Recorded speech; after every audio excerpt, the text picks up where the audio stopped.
Same सवाल ये भी है, इसके बाद समीकरण बदला हुआ है।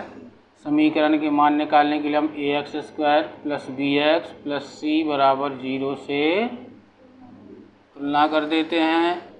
तुलना जब करते हैं तो हमें a का मान मिलता है 2 मिलेगा ना, b का मान क्या मिलेगा, b का मान 1। किसी भी संख्या में यदि कुछ न लिखा हो तो 1 का हमेशा उसमें गुणा होता है। 1 आ गया। c का मान, इस समीकरण के मूल निकल पाएंगे या नहीं निकल पाएंगे, इसके लिए एक विभक्तिकर कहलाता है, हिंदी में उसको विभक्तिकर कहते हैं।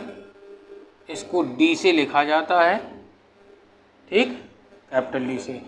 इसका सूत्र होता है b² माइनस 4ac, ठीक है।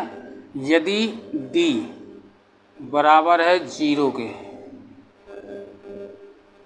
तो मूलों का अस्तित्व है।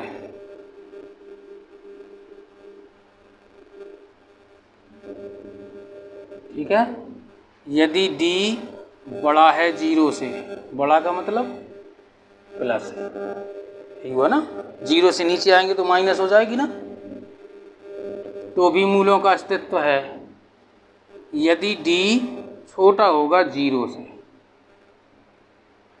0 से d छोटा है यानी माइनस का है, यहाँ लिख दें माइनस का है, यहाँ लिख दें प्लस का है, ये 0 है। इन दोनों में अस्तित्व है, इसमें मूलों का अस्तित्व नहीं होगा। ठीक है। अब यहाँ देख रहे थे अंडर रूट के अंदर माइनस क्या रहे थे, दोनों आ रहे थे ना, तो अस्तित्व नहीं था। अब इससे हम d का मान निकालेंगे सबसे पहले। तो d का सूत्र क्या होता है, b² माइनस 4ac। b का मान है 1, 1 कवर कर दिया, 4 गुणे 2 गुणे 4, 1 एकम 1, 32 माइनस का आया 31। तो d का मान कैसा आया, 0 से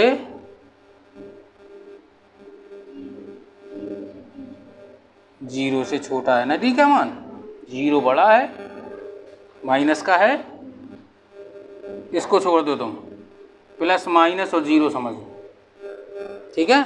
अगर माइनस का आएगा तो अस्तित्व नहीं होंगे, प्लस का आएगा तो अस्तित्व होगा, 0 आएगा तो अस्तित्व।